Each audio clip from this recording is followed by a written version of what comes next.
سلام كمي كأنهم كورات تختاتلتي لومي هيزالكم متي زلهم مسارحي نعلم تمرتن سلطنان بمربب أونلاين بمولو زغيرو أبزغل تشان إسران شدشان عامة مردما بلوزات تبهيلهم زستمرتسو ناي تمرتي مدرخات ويدما أونلاين learning platforms يوم مالتي كاب جزاهم كيوتاهم كابتوم زبلتسو ناي عالم بروفيسوراتن كيلاتاتن تمهارو ويدما ناي بعلهم تمرتي كشاتو تداليو نحردا هونكم زا فيديو زيا نعاهم يا ناي اونلاين تمرتي مدرخ ب AI تتقيمو تمرتي وي تحسوتات ترخبلو اب سلطناتاتن تساتفولون بإنترنت إيركم فتناتات تفتصمولون ديجيتال بوتايم زوم مدرخات زياتهم ناي بعلهم بناي بعلهم قلت أفن ختمهارون مس مهارتخمن مهارانكمن بناي علال مسكوت ويد ما بناي شات ወይ ድማ ብናይ መድረኻት ናይ ዘተ ናይ ዲስካሽን ፎርምስ ንብሎም ንኽትረኸቡን የኽእልኹም ንሎሚ ድማ ነዞም ብሉፃት ዝኾኑ ዝተወሰኑ ማለት ሓሪና መሪፅና ኣምፂናልኩም ኣለና ክትከታተሉ ብኽብሪ ዕድመኩም ራይ ብቀዳማይ ደረጃ ሰሪዕናልኩም ዘለና እዚ ሊንክድኢን ለርኒንግ ዝበሃል እዩ እዚ ንንግዳዊ ስራሓት ወይ ቢዝነስ ዝበለፀ መድረኽ እዩ እቶም መምሃራን ብሉፅ ናይ ምምሃር ክእለትን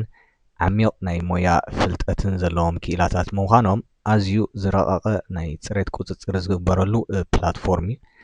ነዚ ፕላትፎርም እዚ ኣክሰስ ክትገብርዎ እንተዳደሊኹም መጀመርታ ናይ ሊንክድኢን ኣካውንት ክህልወኩም ክኽእል ኣለዎ ኣብ linkedin.com ኣቲኹም /learning ኢልኩም ድሕር ዳ ኣቲኹም እቲ ኣብኡ ዝወሃብ ኮርሳት ክትርእይዎ ትኽእሉ ኢኹም ማለት እዩ ኣዝዮም ካብ ብሉፃት ዝኾኑ መምሃራንን ኣብቲ ትምህርቲ ድማኒ ዓሚቕ ፍልጠትን ተመክሮን ዘለዎም እዩ ዝወሃብ እዚ ኮርሳት ማለት እዩ ከም ዝትዕዘብዎ ዘለኹም ዝተፈላለየ ኮርስ ኣብ ቴክኖሎጂ ኣብ AI ሳይበር ሴኪሪቲ ኣብ ፕሮግራሚንግ መዓት ብሉፅ ዝኾነ ኮርሳት ክትረኽቡ ደሊኹም ወይ ክትመሃሩ ተዳደሊኹም ኣብዚ ፕላትፎርም ዝኣቲኹም ክትጥቀሙ ትኽእሉ ኢኹም እቲ ካልኣይ ድማኒ EDX ዝበሃል እዩ EDX ንላዕለዋይ ደረጃ ትምህርቲ ዝበለፀ መድረኽ ወይ ፕላትፎርም እዩ ምስቶም ናይ ዓለምና ዝበለፁ ዩኒቨርሲታትን ትካላትን ብምትሕብባር ኣዝዩ ልዑል ፅሬት ዘለዎ ናይ ትምህርቲ መደባት የቕርብ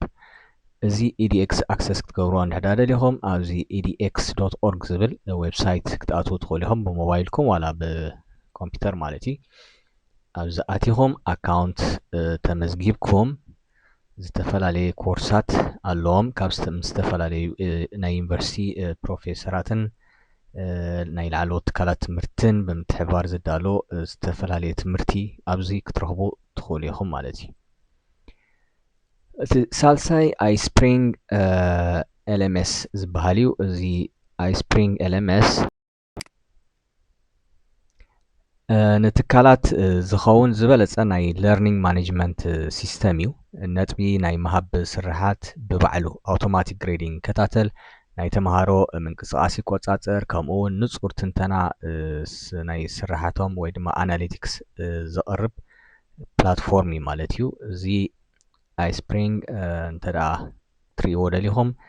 www.ispring.com ኣቲኹም ክትረኽብዎ ትኽእሉ ኢኹም ወይ እንታይ ኣገልግሎት ኣለዎ ኣብዚ ኣቲኹም ክትሪእዎ ትኽእሉ ኢኹም ማለት እዩ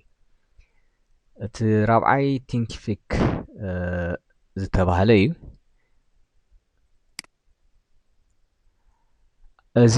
ናይ ባዕልኹም ትምህርቲ ሰሪሕኹም ንምሻጥ እቲ ዝበለፀ መድረኽ እዩ ናይ ትምህርቲ ዌብሳይት ንምድላው ዝገርም ናይ ካስተማይዜሽን ከምኡውን ብሉፅ ናይ መዋዓውዒ ናይ ማርኬቲንግ ባህርያት ኣለዎ ስለዚ እዚ ቲንኪፊክ እንድሕር ዳ ናታትኩም ኮርስ ኣዳሊኹም ክሸጡ ትሓስቡ ኮንኩም ኣብዚ ክትጥቀምሉ ትኽእሉ ኢኹም thinkific.com ኢልኩም ኣቲኹም ድማ ክትረኽብዎ ትኽእሉ ኢኹም ማለት እዩ እቲ ሻድሻይ ካንቫስ ዝበሃል እዩ ካንቫስ ንቤት ትምህርትታትን ኮሌጃትን ዝተሰርሐ ብሉፅ መድረኽ እዩ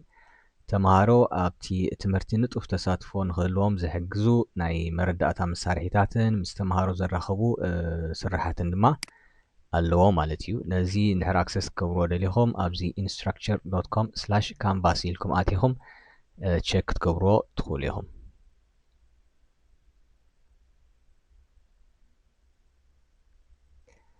بتوسخي ካልኦት ክንመሃረሎም እንኽእል ድማኒ ከም በዓል Udemy Business ዝበሃል ኣሎ ወይ udemy.com እንድሕር ደኣ ኣቲኹም እዚ ማለት እዩ ካልእ ኮርሴራ ዝበሃል ከ ኣሎ ነዚ udemy.com ኢልኩም እንድሕር ደኣ ፅሒፍኩም ክትረኽብዎ ትኽእሉ ኢኹም ማለት እዩ ዝተፈላለዩ ኮርሳት ትምህርትታት ክትመሃሩ ትኽእሉ ኢኹም ሰርቲፊኬት እውን ኣለዎ ማለት እዩ ምስኡ ካልእ እቲ ኣብ ዓለምና ከዓ ዝበለፀ ካልእ ናይ ለርኒንግ ፕላትፎርም ድማ እዚ ኮርሴራ ዝበሃል ኣለኩም ማለት እዩ እዚ ኮርሴራ ኣክሰስ ክትገብርዎ እንድሕር ደኣ ደሊኹም coursera.org ኢልኩም ኣቲኹም ኣብዚ ዝተፈላለዩ ናይ ዲግሪ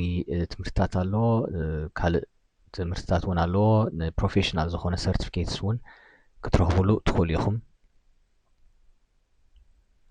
እዚ ዳርጋ እቲ ብዓለም ደረጃ ሰብ ዝጥቀመሉ ናይ ትምህርቲ ፕላትፎርም እዩ ማለት እዩ እዚ ክትፈልጥዎ ክትክእሉ ኣለኩም ተዋሓደ ኣቲኹም ረእይዎ እቲ ኮርሳት ማለት እዩ ካልእ ካን ኣካዳሚ ዝበሃል ከ ኣሎ ካን ኣካዳሚ ድማ khanacademy.org ዝብል ዌብሳይት ኣለዎም በዚ ዌብሳይት እዚ ኣቲኹም ዝተፈላለዩ ኮርሳት ክትመሃሩ ክትወስዱ ትኽእሉ ኢኹም ዳርጋ መብዛሕትኡ ኮርሳቶም እውን ብነፃ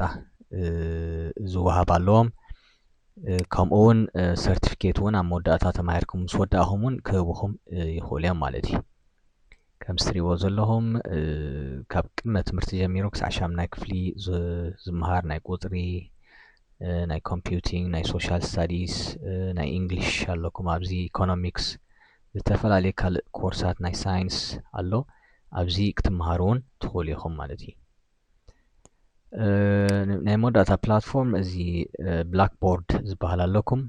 እዚ ብላክቦርድ ድማ blackboard.com ኢልኩም ኣቲኹም ኣክሰስ ክትገብርዎ ትኽእሉ ኢኹም ማለት እዩ ስለዚ እዚኦም ኩሎም መድረኻት እዚኣቶም ንትምህርቲ ክትመሃሩ ምስ እትደልዩ ማለት እዩ ብኦንላይን ኣብ ገዛኹም ኮፍ ኢልኩም ብሞባይልኩም ድዩ ብላፕቶፕኩም ትምህርቲ ክትመሃሩ ምስ እትደልዩ ትጥቀሙሎም መድረኻት እዮም እዚ ሓበሬታ እዚ ንትካልኩም ስልጠና ንምሃብ ወይ ንናይ ኣካዳሚ ትምህርቲ ወይ ድማ ብነፃ ትምህርቲ ንምርካብ የገልግሉ ማለት እዮም ነፍሲ ወከፍ መድረኽ ዝተፈላለየ ናይ ምስክር ወረቐት ወይ ድማ ሰርቲፊኬሽንስ ከምኡ ምትእስሳር ሶፍትዌራትን ኢንተግሬሽንስ ንተጠቀምቲ ምቹእ ብዝኾነ ኣጠቓቕምን የቕርቡ እዮም ብሓፈሻ እዞም መድረኻት እዚኣቶም ኣብዚ 2026 ዓመተ ምህረት ንስራሓት ትምህርትኹም ናብ ዝለዓለ ደረጃ ንምስጋር ዝተዳለዉ ሓያላት መሳርሒታት እዮም ክትጥቀሙሎም ከዓ ተስፋ ገብር ማለት እዩ እዚ ቪድዮ እዚ እንተዳፈቲኹሞ ላይክ ጌርኩም እዚ ቻነል ሳብስክራይብ ብምግባር ተኸታተሉና ብዙሓት ሓደስቲ ናይ ኤአይ ይኹን ናይ ካልኦት ጠቐምቲ ዝበልናዮም ዌብሳይታት ከነቕርበልኩም ኢና ብሰላም ንራኸበና